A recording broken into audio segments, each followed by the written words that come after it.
lots of talk in the case studies and so forth about how this has been a long-term success story for Arlington. It's been over 3 decades now.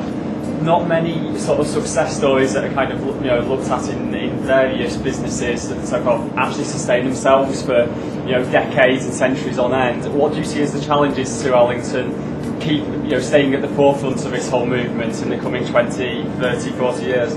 I think from the staff perspective, we're always under a lot of pressure to do better. That, for example, we recently were designated a silver-level bicycling community by the National Bike Federation. And one of the first questions I was asked at that event is, well, when are we going to be gold status?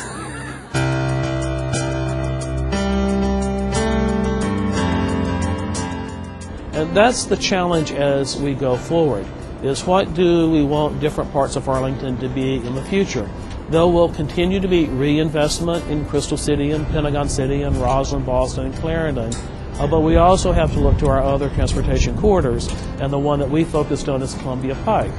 For subsequent generations, I think they will have to face questions with regard to the Lee Highway corridor, and some generation will need to look at the Arlington Boulevard corridor. And all of those become opportunities working with the community to step back and say, all right, what is it today, where is it going, and where do we want it to go?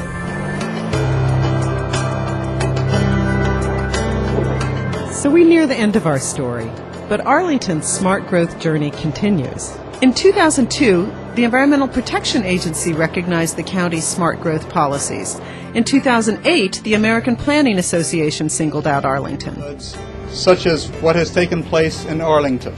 For example, it works specifically in this case because the people participated, the elected officials made that decision of inclusionary participation, and now it's occurred and it's really, really working. If we could use that formula across the country for the next 50 years, look at the reduction in carbon emissions we'd have, look at the reduction in sprawl, look at the reduction in energy demand that we'd have, so they really would have people that would walk, live, work, and play in their own neighborhoods. I mean, that's really what we were looking for from the standpoint of planning. It was a real commitment to planning and a belief in the future that we're benefiting from decades later. For us now is the challenge to be good stewards and to do today not only maintain what we have, but also be thinking about 15, 20 years, maybe more down the line, and how we are going to give the next generation the same quality of life, if not better, than what we are enjoying today. The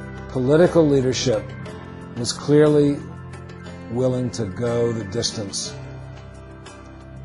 to pay for it, to make it happen and to pay for it. Perhaps it's been successful because the citizens are active and really believe in the community, and they want to stay here. It's very gratifying, not so much at a personal level,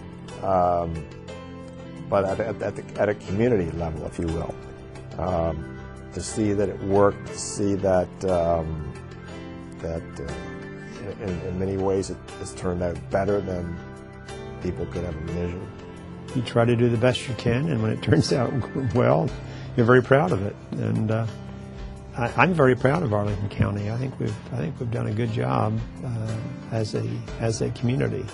I love Arlington County, and I would never live anywhere. In fact, I want my ashes blown over some park in Arlington.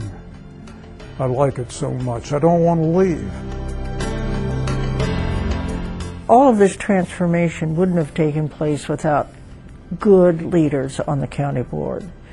But you can't lead unless you've got followers. So I think it took both. And, in a sense, I think we ought to be very grateful that we've had this.